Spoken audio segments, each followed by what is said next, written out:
So a couple of weeks ago, I got hired to do my first wedding. I really wanted to walk through it with you guys and tell you what I did right and what I did wrong.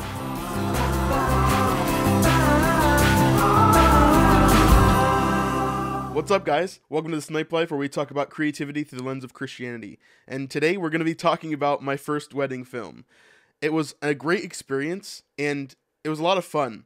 But I think there's definitely some things that I did very well, and some things that I did not do so well. So let's talk about it. This is the day that we have been waiting for. I have to say that if I had it my way, I would have married you the first time I saw you. Aw.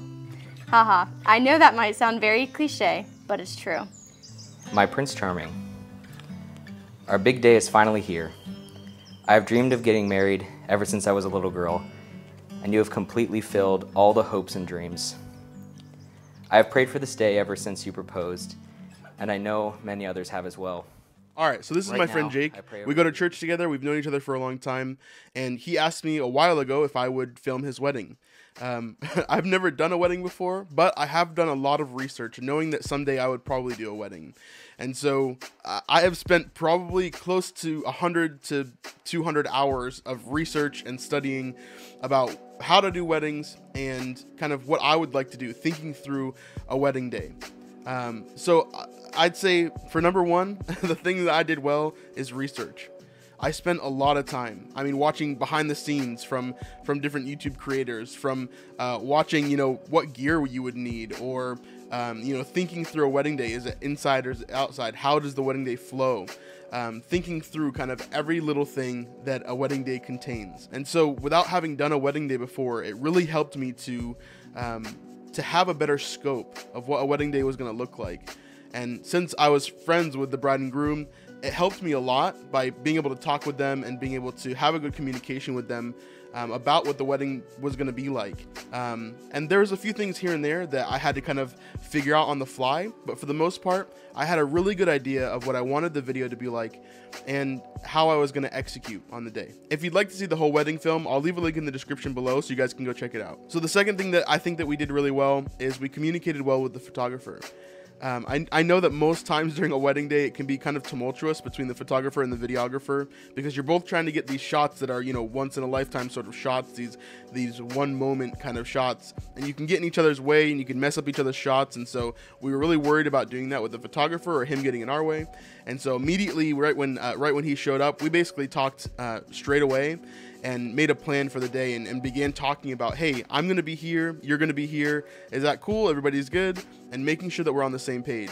I think that's extremely important on a wedding day, because if you don't do that, then there can just be this weird tension between you and the photographer, or vice versa, and it can just be a bad experience. So make sure that you're talking with the photographer, make sure you're talking with the videographer, whatever you're doing on the wedding day, and make sure that you have a good relationship there, that you're working together, that you're both helping each other out, and in making the day great.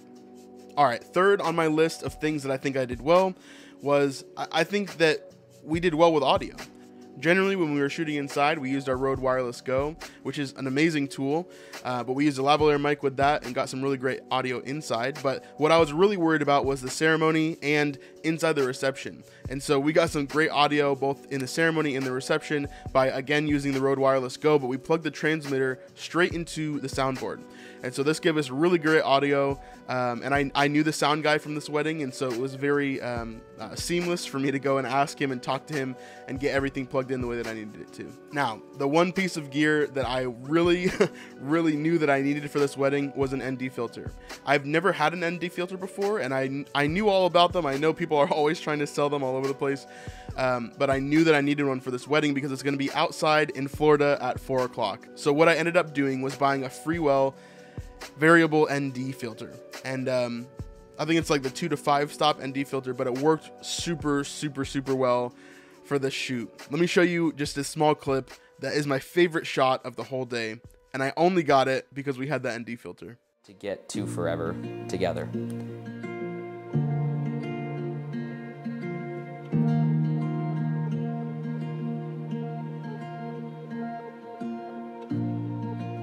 This is of the musicians playing before the wedding, and they were just practicing at this time, but it worked perfectly as an entranceway into the ceremony shots.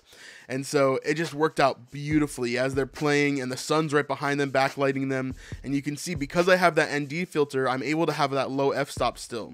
And it makes it so that there's just this beautiful bokeh of the forest behind them, and I'm on a 50mm here, so the compression is just great, and it's on f1.7 there, and man, it just looks so good. That's my favorite shot from the wedding for sure. So if you need to use an ND filter, do it, because the shots that you can get are incredible. Now on to the last thing that I think that we did really well. We planned very well for the wedding itself, but we also did a pre-shoot with the couple. I wanted to get some pre-wedding kind of social media clips together, and so we met up one day for about an hour, and we did some clips where the wedding was going to be. It really made a cool situation because I was able to use those clips and splice them in with the wedding. And so I told them during that day that I was going to take some shots that I was going to repeat on the wedding day. And so at the end of the ceremony section, there's this really cool transition that I had planned even from before that pre-couple shoot. And so here's the end of the ceremony here. Throughout the ceremony, we've been flipping back and forth between those pre-wedding shots and the ceremony shots. And at the end of the ceremony, I knew that I wanted to get a walkout shot that would match cut between that pre-service shot and then the ceremony shot. And so let's watch this. It's now my privilege to present to you Mr. and Mrs. Jacob Sutzman.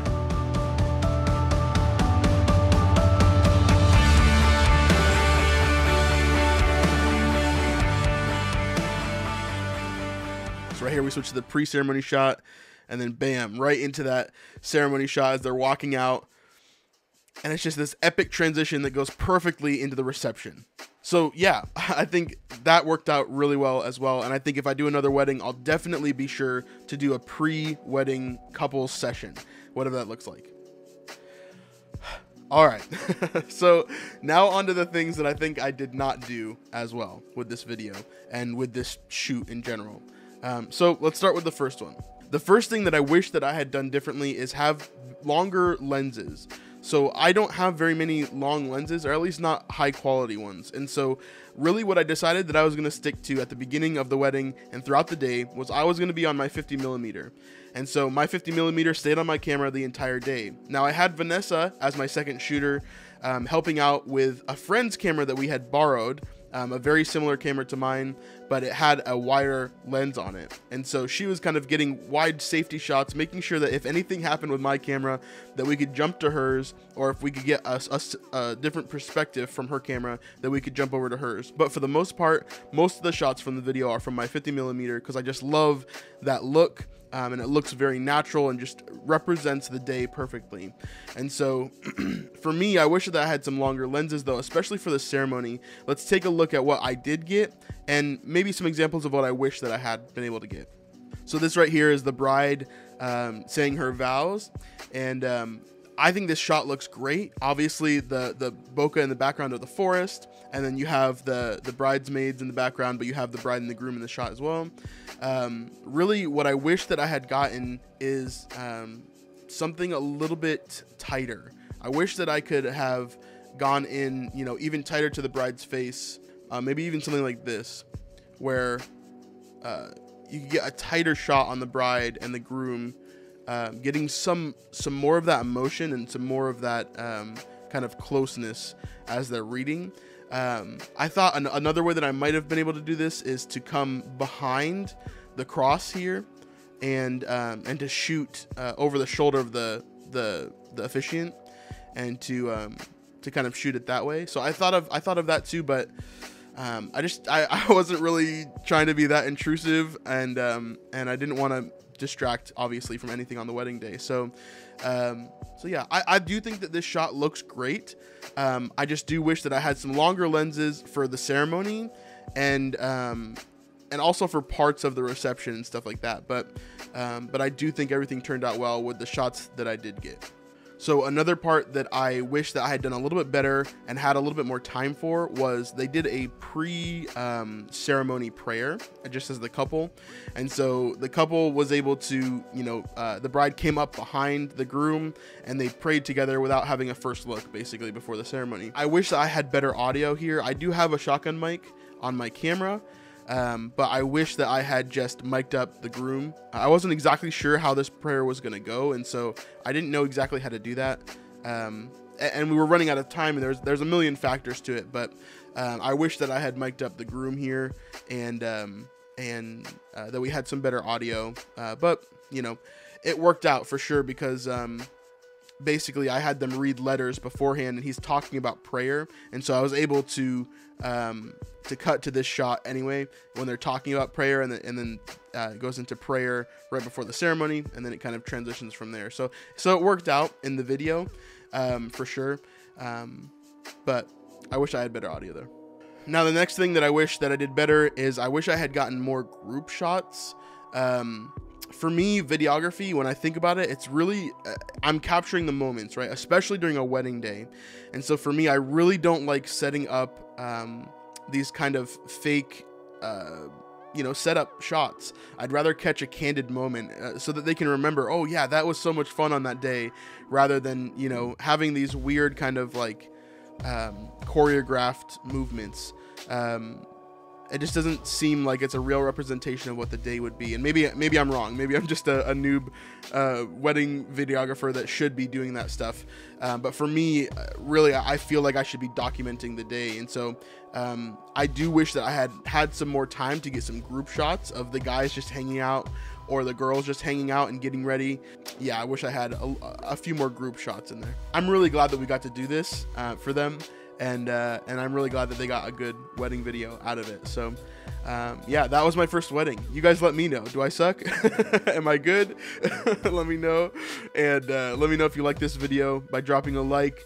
Subscribe to our channel. We'll have more content about creation and Christianity and all of that in between. So thank you guys so much for coming. Don't miss this Sunday's video. We're going to be talking to Sean Cannell and Jordan and Sarah Taylor, along with some other YouTubers that are really awesome in this space. And so if you guys are looking for some advice on how to create, or specifically about Christian creatives, don't miss this Sunday. It's going to be a really awesome episode. And yeah, thank you guys so much for being part of our community, and we'll see you on the next one. Peace.